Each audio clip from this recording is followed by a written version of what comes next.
வணக்கம். நம்ம மாயம் ஸ்டுடியோஸ் யூடியூப் சேனலில் ஒரு நாளைக்கு 5 வீடியோஸ் போஸ்ட் பண்ணிட்டு இருக்கோம். எல்லா வீடியோஸ்க்கான நோட்டிஃபிகேஷன் உங்களுக்கு வரணும்னாக்கா சேனலை சப்ஸ்கிரைப் பண்ணிட்டு கீழே ஒரு பெல் ஐக்கான் இருக்கும், ஆல் நோட்டிஃபிகேஷன். அதை கிளிக் பண்ணிடுங்க. அதை கிளிக் பண்ணா மட்டும்தான் நான் போடுற வீடியோஸ் ஒன்று நீங்க பார்க்க முடியும். அண்ட் மாயம் ஸ்டுடியோஸ் போலவே மாயம் பக்தி அண்ட் மாயம் லைஃப் ஸ்டைல் இந்த சேனல்ஸையும் சப்ஸ்கிரைப் பண்ணிடுங்க. சப்ஸ்கிரைப் பண்ணிட்டு மறக்காம பெல் ஐக்கானை கிளிக் பண்ணிடுங்க, ஆல் நோட்டிஃபிகேஷன் கொடுத்துருங்க. யூடியூபை தாண்டி அடுத்தடுத்த அப்டேட்ஸ் நீங்க தெரிஞ்சுக்கணும் அப்படின்னா நம்ம மாயம் ட்ரெண்ட்ஸ் ஃபேஸ்புக் பேஜை ஃபாலோ பண்ணிடுங்க. கூடவே மாயம் ஸ்டுடியோஸ் 9 என்ற இன்ஸ்டாகிராம் பேஜையும் ஃபாலோ பண்ணிக்கங்க. இது எல்லாத்துக்கான லிங்க்ஸையும் கீழே டிஸ்கிரிப்ஷன் பாக்ஸ்ல கொடுத்துருக்கேன். நன்றி, வணக்கம். Big topic with Karthik Maikumar. இது வரைக்கும் எவ்வளவோ போர் காரணங்களால பொருட்கள் விலை மேலே ஏறி நம்ம பார்த்துருப்போம். வரலாறு காணாத இன்ஃப்ளேஷன்ஸை ஃபேஸ் பண்ணியிருப்போம். சர்வதேச பொருளாதாரம் மந்தநிலை நோக்கி போகும்போதும் சம்பிதமாகும் போதும் இதெல்லாம் நம்ம பார்த்துருப்போம். ஆனால் இந்த முறை என்ன தெரியுமா வித்தியாசம்? ஒரு இயற்கை மாற்றங்க, எல்னினோ.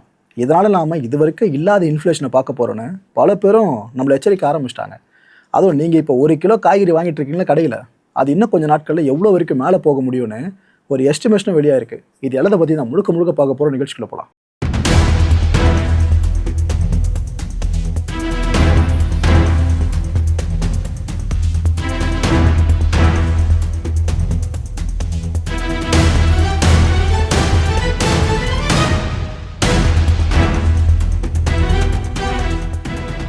இப்போ இந்தியாவில் என்ன தெரியுமா நிலவரம்?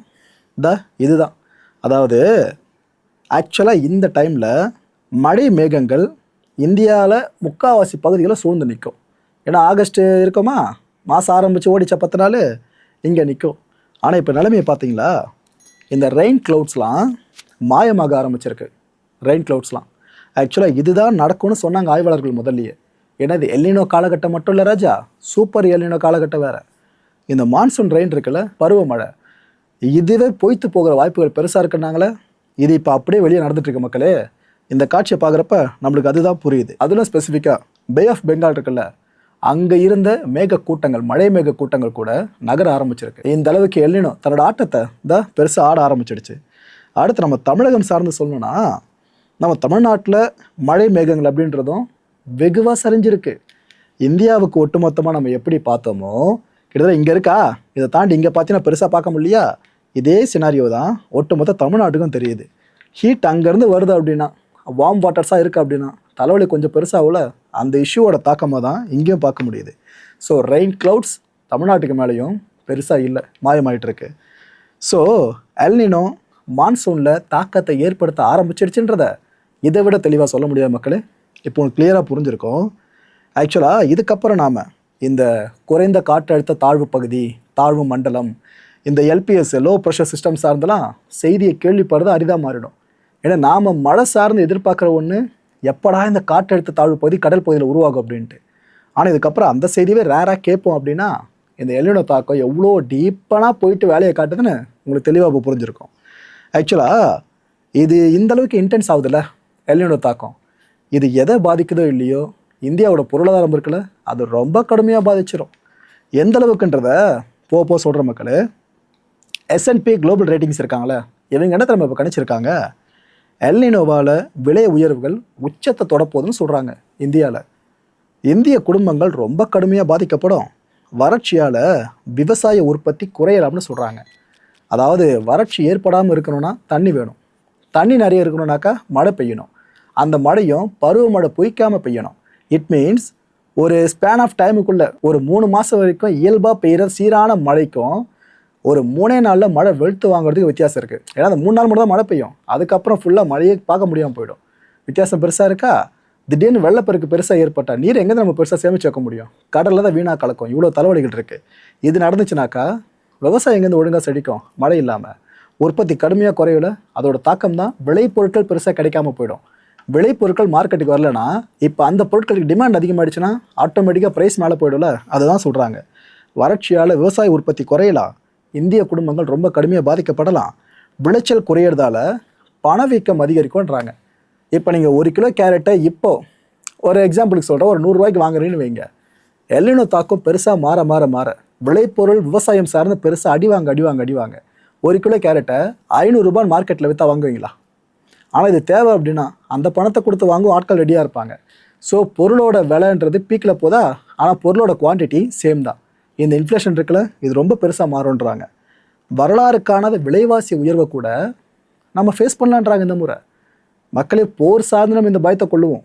ஆனால் இங்கே பார்த்தீங்களா எல்னினோ தாக்கம் சார்ந்து இப்போ ஏற்பட்ட பயத்தை விதைச்சிருக்காங்க S&P குளோபல் ரேட்டிங்ஸ். இந்த ஏசியா பசிபிக் ரீஜன்ஸ் இருக்குல்ல, அதுதான் இந்த முறை சூப்பர் எல்னினோ தாக்கத்தில் ரொம்ப பெருசாக பாதிக்கப்பட வாய்ப்பு இருக்குன்றாங்க. இது இப்போ மட்டும் இல்லைங்க, எப்பப்பெல்லாம் எல்னினோ சூப்பர் எல்னினோ தாக்கங்கள் ஏற்படுதோ அப்பப்பெல்லாம் ஏசியா பசிபிக் ரீஜன்றது பெரிய அடியாக வாங்கிட்டு இருக்கும். இதில் ஸ்பெசிஃபை பண்ணி சொல்லணும்னா ஈஸ்ட் ஏஷியா பொறுத்த வரைக்கும் சைனா, ஜப்பான், அப்புறம் இந்த வடகொரியா, தென்கொரியா, மங்கோலியா, தாய்வான், இதுக்கெல்லாம் சரியான அடி விடும். இதில் ரொம்ப குறிப்பிட்டு சொல்லணும்னா சைனா, அங்கே பயங்கரமான அடி விடும். ஆல்ரெடி நார்த் கொரியாலாம் இந்த நாய் இறைச்சி சார்ந்து சாப்பிட்றதுக்கு அரசு திரும்ப வலியுறுத்த ஆரம்பிச்சிட்டாங்க. இன்னும் பல நாடுகள்லையும் இதே போல் மாற்று இறைச்சி சார்ந்து தேட ஆரம்பிச்சிட்டாங்க. ஒரு சில நாடுகளில் பாரம்பரியமாக அந்த மீட் எடுத்துப்பாங்க, இன்னொரு சில நாடுகளில் இல்லை இப்போதைக்கு இதை பண்ணுங்கன்ற மாதிரி புஷ் பண்ண ஆரம்பிச்சிட்டாங்க. அதாவது நாம் சிக்கன், மட்டன், பீஃப்ன்ற மாதிரி இங்கே ஓடிக்கிட்டு இருக்கா. ஆனால் இந்த வறட்சி ஏற்படுற நாடுகளில் பார்த்தீங்கன்னா இது வரைக்கும் உண்ணாத சில அசைவங்களை உண்ண ஆரம்பிப்பாங்க.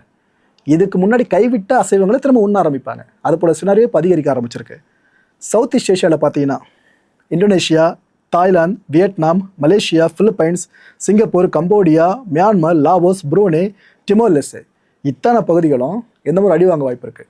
இதில் ரொம்ப வல்னரபுள்னு எடுத்துக்கிட்டிங்கனாக்கா இந்தோனேஷியாவும் பிலிப்பைன்ஸும் பெரிய அடி வாங்க வாய்ப்புகள் இருக்குங்க. அதுவும் குறிப்பாக விவசாயத்துறை பெருசாக அடி வாங்குற வாய்ப்புகள் இங்கே எழுந்திருக்கு. அப்படியே நம்ம கதைக்கு வாங்க, சவுத் ஏஷியா, இங்கே முதல்ல இந்தியா பெரிய அடி நமக்கு காத்துக்கிட்டு இருக்கு. ஏற்கனவே ஒரு முறை நம்ம வாங்கினதை மறக்கவே மாட்டோங்க. இது வரைக்கும் நம்ம பார்த்த மோசமான வறட்சியை எல்னினோ காலகட்டத்தில் விட்னஸ் பண்ணியிருந்தோம். ஸோ நமக்கு இந்த மாதிரி ஆபத்து பெருசு. பாகிஸ்தான், பங்களாதேஷ், நேபாள், ஸ்ரீலங்கா, பூட்டான், மால்தீவ்ஸ்னு இத்தனை நாடுகளும் அடுத்தடுத்து நிற்குது இந்த தலைவலிகளை ஃபேஸ் பண்ணுறதுக்கு. இதை தாண்டி ஓஷேனியா அண்ட் பசிபிக் ஐலாண்ட்ஸு, இதுக்கும் ஆபத்து தான். முதல்ல ஆஸ்திரேலியா, அடுத்து New Zealand, Fiji, Papua New Guinea, Solomon Islands, Vanuatu, Samoa, Kiribati, Tonga and மைக்ரோனேசியான்னு இத்தனை தரப்போல இந்த முறை சூப்பர் எல்னினோ தாக்கத்தை ஃபேஸ் பண்ண ரெடியாக காத்துக்கிட்டு இருக்கு. ஏதாவது ஒரு அதிசயம் நடந்தால் மட்டும் தான் மக்களை உண்டு. இல்லைனா அடுத்த வருஷம் மிட் போர்ஷன் வரைக்குமே நாம் கொஞ்சம் சஃபரை ஃபேஸ் பண்ணி தான் ஆகணும். உலக நாடுகளெல்லாம் சேர்த்து இதை சொல்கிறேன். இந்த UNFAO, அதாவது United nation food and agriculture organisation, இவங்க இப்போ என்ன தெரியுமா சொல்கிறாங்க, போர்களும் இந்த வெதர் வேர்சன் ஆகிட்டு இருக்கிறதும், இந்த எல்னினோவால் வெதர் ரொம்ப மோசமாகிட்டு இருக்குல்ல, இதெல்லாம் இப்போதைக்கு மனித குலத்துக்கு நல்லது கிடையாது.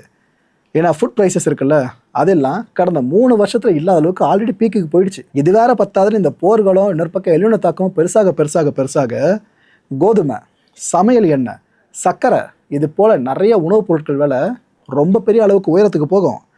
கடந்த ஜூலை மாதம் மட்டும் இந்த ஃபுட் ப்ரைஸ் இண்டெக்ஸ் இருக்குல்ல, இது 131.1 அப்படின்ற அளவை ரீச் பண்ணியிருக்காங்க கடந்த ஜூலை மாதம் மட்டும். இன்னும் சூப்பர் எல்னினோ தாக்கத்தை நம்ம பெருசாக விட்னஸ் பண்ண ஆரம்பிக்கல. இப்போ தான் இந்த ரெய்னி க்ளவுட்ஸ்லாம் மறைய ஆரம்பிச்சிட்ருக்கு. இதுக்குள்ளேயே இவ்வளோ தலைவலி.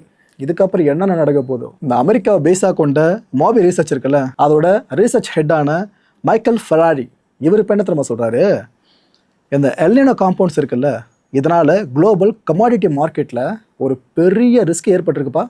இப்போவே ஏற்பட ஆரம்பிச்சிருச்சு. இதுக்கப்புறம் என்ன பெருசாக வெடிக்கும். அன்யூஷுவலாக பார்த்தீங்கன்னா இந்த வார்ம் சர்ஃபேஸ் இருக்குல்ல பசிபிக் வாட்டர்ஸில், இதனால் குளோபல் லாஜிஸ்டிக்ஸ் ப்ரெஷருக்குள்ளே இருக்குது. இப்போது இந்த காலகட்டத்தில் ஏற்கனவே இந்த சூடான நீரால் அங்கே இருக்க உயிரினங்களுக்கு பேராபத்து, இது பற்றின லாஜிஸ்டிக்ஸும் பெரிய அடி வாங்குன்றாப்புல. இந்த சூப்பர் எல்னினோ இருக்குல்ல, அதோட ஃப்ரேஸை இதுக்கப்புறம் நம்ம பெருசாக தாங்க முடியாதுன்னு நினைக்கிறோம். ஏன்னா அதை ஆரம்பிக்கிறதுக்குள்ளேயே இவ்வளோ விஷயங்களை பார்த்துட்டோம். இது ஆரம்பித்து ஒரு வழியாக்குச்சுன்னா யோசித்து பார்க்க முடியலன்னு ஃபெராரியே சொல்லியிருக்காப்புல. இவ்வளோ விஷயங்களை பார்த்தாச்சுல மக்களே. அடுத்த முக்கியமான ஒரு விஷயம், ஒருவேளை இந்த சூப்பர் எல்னினோ தாக்கத்திலேருந்து நம்மளை காப்பாற்ற ஒரு அற்புதம் நடக்காமல் போயிடுச்சுன்னு வைங்க, இயற்கை ரீதியாக சூப்பர் எல்னினோ அதோட வேலையை கரெக்டாக காமிச்சிட்டு நம்மளை ஒரு வழியாக்குது போதுன்னு இங்கே வறட்சியில் தள்ளிட்டு, அதுக்கப்புறம் உணவுப் பொருட்கள் விலை எந்தளவுக்கு மேலே போகும்.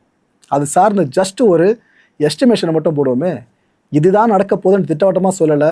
ஒரு வேளை இதை விட குறைவாகவும் நடக்கலாம், இதை விட அதிகமாக நடக்கலாம், இல்லை எதுவுமே நடக்காமல் இப்போ இருக்க மாதிரியோட தொடரலாம்.